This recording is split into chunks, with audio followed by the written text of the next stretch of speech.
Қурбонбӣ Шоҳқулова, сокини маҳаллаи Чорякорон, воқеъ дар теппаҳои канораи шимолии Душанбе 5 сол аст дар ин манзили навсохт зиндагӣ мекунад. манзиле ки мисли хонаи ҳамсоягонаш ҳуҷҷатгузорӣ қонунӣ нашудааст. ӯ аз қонуни авфи амвол огаҳӣ дорад.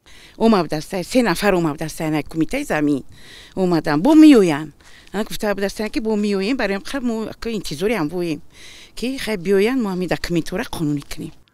чунин маҳаллаҳои навбунёд дар атрофи шаҳри Душанбе солҳои ахир хеле зиёд шудааст. тақрибан аксари замини зери ин маҳаллаҳои навбунёд ба қаламрави ноҳияи Рӯдакӣ шомил мешуд.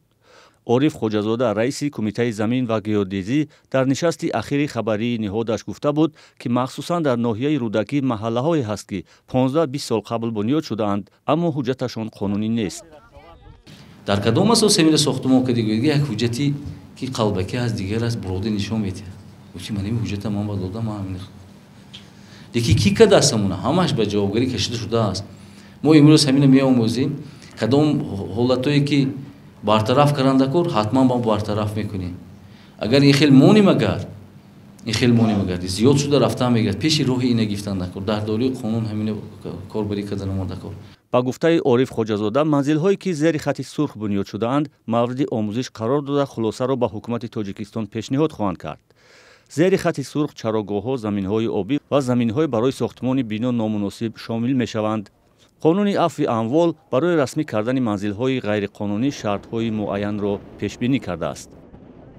ҳамаи амволи ғайриманқул ки аз тарафи шаҳрвандон барои истифодабарии шахсияшон ё барои пеш бурдани фаъолияти соҳибкории худсарона сохта шуданд тибқи муқаррароти қонуни мазкур метавонад қонунӣ гардонида шавад. вале шарти асосияш ин аст ки қитъаи замине ки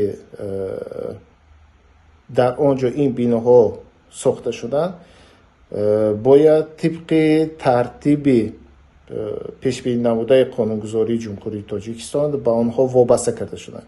қонуни Тоҷикистон дар бораи афви амвол охири моҳи июни соли 2021 аз сӯи парлумони Тоҷикистон қабул гардида муҳлати анҷоми он 2 дафъа дароз карда шуд.